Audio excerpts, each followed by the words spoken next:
so much. Thank you, Jen. Good morning, everyone. I'm Robert Warren, and I've spoken at Brookline High School a couple times in Jen's classes over the last couple of years. And I'm an attorney in private practice. That means I work for myself, work for my clients. I'm not paid by the government or any agencies, and I represent hundreds and hundreds of people who have concerns about their immigration status. Our office is bilingual, or Spanish and English speaking, so most of our clients come from Latin America, particularly Central America. And we do a whole variety of type of work. We represent people who have come here lawfully with legal status, who perhaps have overstayed their status and are trying to find a way to legalize their status. And that can be done through family petitions, workplace petitions. Other folks who come unlawfully, who come undocumented across the border, usually fleeing their countries from persecution and violence.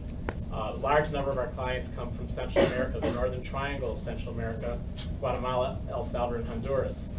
These folks are coming because many of them are your age or even younger. Young people coming without their parents or with one or two of their parents, fleeing violence, gang warfare in their countries, political persecution.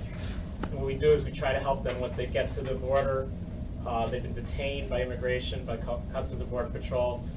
We help assist them if they're undocumented and they're unaccompanied minors. Eventually if they get sponsored by a parent or another family member up here, we help them in the process, which other panel members can talk about the type of process we can do for unaccompanied juveniles, people your age.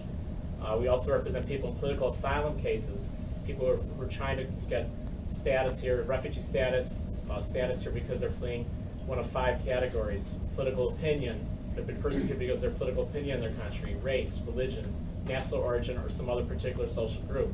And what we do is we represent and prepare them to have a hearing in front of an immigration judge, or in front of the asylum office. And right now, since President Trump has taken office and issued these executive orders, major changes in immigration are being proposed.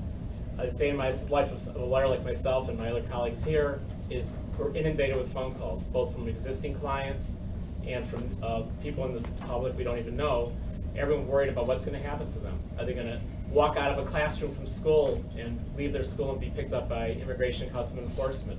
They don't have the same freedom and liberty that most of you have here. Young people don't know if their mom or dad, some other family member is going to be detained. That's the type of situation we're in right now, where we have to help give advice to folks. What are your rights, and what can you do if you are stopped? Now, I've been doing this work for over 25 years, and after 25 years, I had the opportunity to go to Mexican-Guatemalan border with a group of 10 lawyers and legal workers. On that trip, we were able to meet Central American migrants coming over the border, telling us about why they were leaving their countries and what happened in their journey northward. Many of them are trying to find refuge, not just in the United States, but in Mexico too. And we learned their stories of what happened to them once they've crossed the border into Mexico, and how the Mexican authorities have abused them, violated their human rights.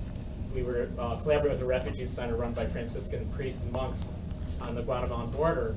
So we were able to interview people from El Salvador, Honduras, and Guatemala, hear their stories, and then we were able to bring our information and meet with both Mexican authorities, the United Nations, the United States Embassy, giving our impressions of what's going on, and finding out how the Mexican government is abusing their human rights.